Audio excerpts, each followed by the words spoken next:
Rich Dad said, real estate is wealth. Those that control the real estate control the world. Rich Dad would break out the Monopoly board game and we'd play Monopoly. So for months, we'd just play Monopoly, having a good time.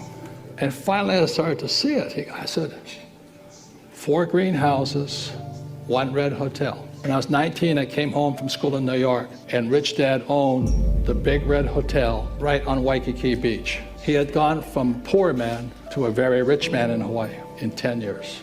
That hotel just sold last year. He paid $1.2 million for it. It was a lot of money back in 1968. He just sold it for $800 million. You see, the beauty about real estate is you learn to use debt to get rich. I'll give you another tip. If you're going to be rich, you have to learn to use debt. It's called other people's money. So when I hear poor people say to me, I don't have any money, I said, because you're an idiot. That's why. You're not supposed to use your money. You're supposed to use other people's money. Well, that's debt. I don't want to do that. And so they stay poor. There's 4 types of people in business, in the world, anywhere. Spain, US, China, Japan. There are employees. Employees have a mindset. Employees all over the world say the same thing in their head.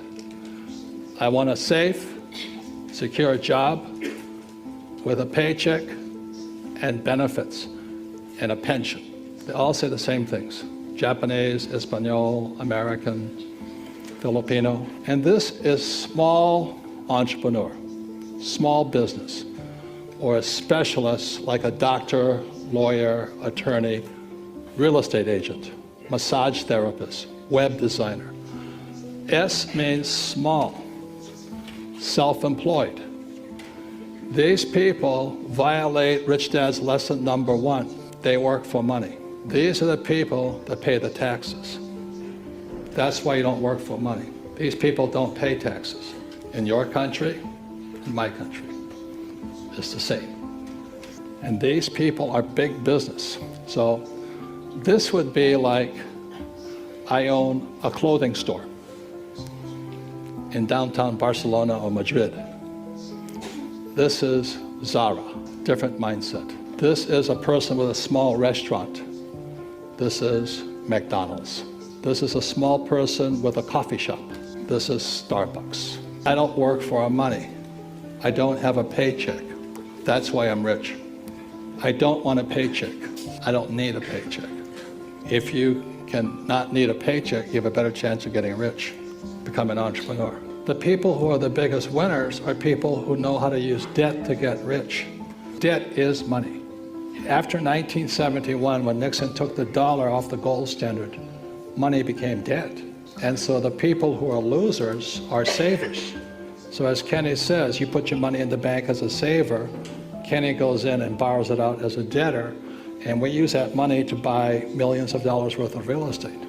So Kenny just went over $1 billion worth of real estate using debt. And my first property was $18,000, but I took a 3-day real estate course. It was a very good real estate course about how to use no money to buy real estate. The property was a little condominium, 1 bedroom, 1 bath, $18,000 US. It was on the beach of Maui. The reason the price was so low is the market had crashed. Smart investors always wait for the crash. So this thing crashed.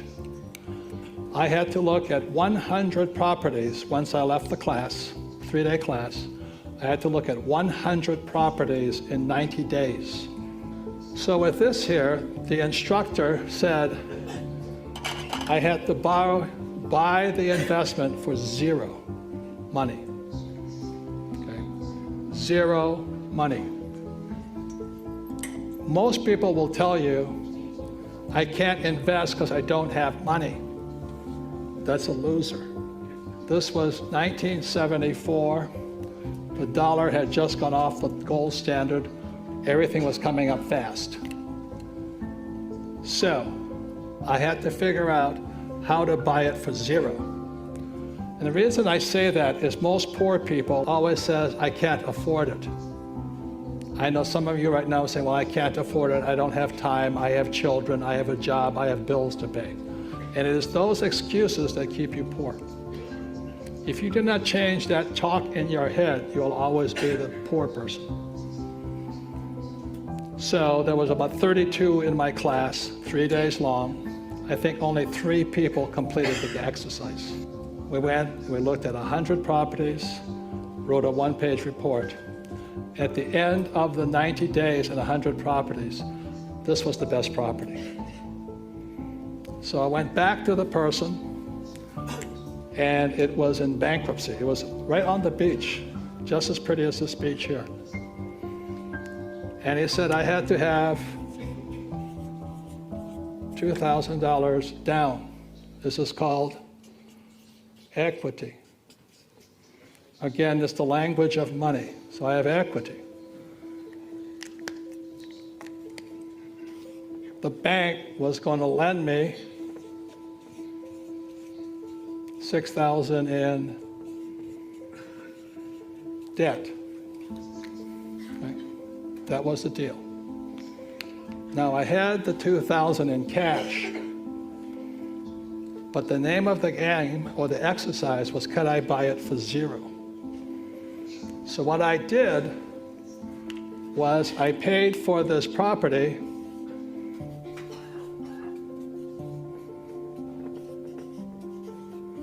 with a credit card. So now it was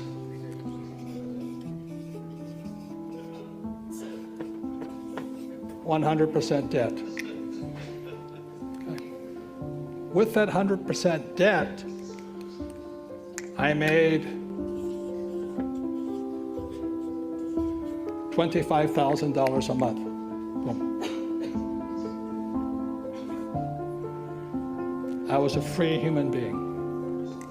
I never needed money again. If you can make money with no money, that is called an infinite return. Because I have no money in the deal. The 6 words that are basics of financial education, financial intelligence: income, expense, asset, liability. And the 2 other words are cash flow. So when you look at the average person, they have a job, money comes in here, they pay for their house, and the money goes to a bank through a mortgage. So it's not an asset because the cash is flowing out, so it's a liability. So the definition of liability, does it take money from your pocket? And for an asset, does it put money in your pocket? So when I have a rental property here, it puts money in my pocket. So if I live in the house, it's a liability, because even if I have no debt on it, I still have taxes, depreciation, repairs, and upkeep, insurance, and all this. When I rent a property, I've done a good job buying it and structuring it. Every month it sends me money. So I started off when I was 25. I had a little 1-bedroom condo, and it put $25 in my pocket. It was a start. So this was good debt. You see, the debt also went out and paid, but it also put $25 in my pocket. So net, I was making money from my little house. So today, my wife and I own 6,500 of them. And every month, 6,500 houses put money in my pocket. My people who live in them love me and all this because they have a place to live. But all of this comes from debt. So they're 100% finance here. It's all debt. So this is good debt. And what makes it good debt are the 2 most important words: cash flow. NOI means net operating income. So if you really think about it, it's just income minus expenses. That's all it is. And so it's important to know where you are financially. So a banker is going to look at your income after expenses. So that's a great way to say it. Yeah, it's really quite simple. So let's say, I'll keep the numbers simple. You have $1,000 income and you have $500 in expenses. This is a property. Yeah. So you have a $500 NOI, or net operating income. So why is that important? Well, the banker looks at that number because that's the number that they see to be able to pay back any debt you might want. Right, this is where this comes in, right? Correct. So they're going to look here and they're going to say, okay, this person has $500 in NOI, therefore we can give them a loan, say up to, say, $350, $250 or something like that. So they're not going to give you a loan for the whole amount because they don't want you to be that tight. So but what they're going to do is they're going to look at the NOI and say, how much can we loan you? So when Kenny calls me and says, I have this property, it's in horrible condition, there's no income, there's expenses all over the place, you get excited, right? A lot of people get hung up here because they don't have a financial statement, any way to go to a banker, let's say. But sometimes a banker will look at the property itself. So they'll say, this has a bad NOI on it, why would we give you money? You know what I mean? And then so that's when the financial education comes in and you say, well, this is what I plan to do with it. Correct. What Kenny is saying, I'm keeping the numbers simple. He's had income of 0. Yeah. And this is 1,000. Yeah. So you'd have a negative NOI. And the banker goes, tell me why. I can't lend on that, right? Right. Because it's a higher risk of being able to be paid back. The NOI, or the net operating income, determines the value. So what you back into it, another vehicle called the capitalization rate, or a cap rate. So it's actually, well, we're getting a little technical, but typically the cap rate or capitalization rate divided into the NOI determines the price. So that's generally how that works. But in the case that we were talking about, the value of the building with no tenant in it is way low. Is way low, and there's really no income. So it's basically whatever the structure is. So I've seen lots of situations where a vacant building, somebody might have spent $5–10 million on a building that's completely vacant. Vacant warehouses, vacant whatevers, right? Sometimes you see them get converted into clubs or whatever. Well, there's value there. Somebody spent a lot of money on it. Well, one time, somebody owns it too. It could be a bank, it could be whatever. So taking that and creating value, sticking a restaurant in it, a gym in it, a club in it, it doesn't really matter who's in it. Well, it does, because you want them to pay you, but now you're creating the income, and then that's how you create value. So in that example, let's say you buy a building for $1 million, on a block. With a tenant in it, it could be worth $3, $4, $5 million. So if it's a tenant in it, the value is up. Yeah, right? Because what you do is you put all that together, and then you can actually sell it. Got it. And so even if the NOI is negative, if you create a plan that creates value for the property and shows the increase that you're going to give the property's value, the bank will give you the loan. Oftentimes, yeah, and not always. Not always, but there are ways to do it. So in that particular case, you might get a loan from somebody like Robert and say, hey, I need $1 million, and this is my plan. And then once you get a tenant in it, then you go back to the bank and you say, hey, give me a loan. And then they give you a loan and you pay Robert back. So the thing that Kenny is always looking for is, after we stabilize the building, he'll tell me, he says, look, in 5 years, I'm going to get this from 1,000 to 10,000. Yeah. I go, okay, so that I know I'm in it for 5 years with them as an investor. And on top of that, we're going to reduce the expenses back to 500. The NOI goes up, the value goes up, the debt goes up to, let's say, 10,000. So I have a friend, for example, he actually bought a building in a town up in Idaho where I have a vacation house for about $1 million. And it was an old Elks building, beautiful building downtown, but it had been vacant for a long time. He bought it and he put like 30 offices in there, small offices, 1,500 to 2,000 feet each, and grew the revenue, right? So everybody pays. So the income went up. Yeah, you know what I mean? Yeah. So he broke it up and then leased it up, and so he has his expenses, but now he's got 30 people paying rent, as opposed to just one big vacant building. He turned it into a pretty cool workspace, for everybody. But and then Kenny's in his third book, The Advanced Guide to Real Estate. His job is to get this up, keep this stable. Then he goes back to the banker and says, look, we've got all these tenants, money's going up. And so we now want $12,000. Yeah. Because he's improved income, kept expenses low, building's more valuable. Yeah, the key there is the bank's always looking at your NOI to pay back their loan. So the more you can grow that, the more loan you can get. Mm-hmm. And so essentially the renters are paying your debt. Of course. Okay. Yeah, essentially. So if that building I was referring to goes to 50% vacant, now he's in trouble. Mm-hmm. But if you can keep it full, so now you're getting into management. But regardless of that, that's how you do it. There's opportunities like this everywhere. And I know that another thing that you always mention in all your books in the ABCs of real estate investing is that property management is very important. Poor property management equals poor profits, right? And so I wanted you to kind of explain the importance of the property management. Well, essentially all property management is taking care of the property in every way. So taking care of the people that might be inside of this building, for the various things that come up from day to day, collecting the rent and paying all the expenses. That's really all it is.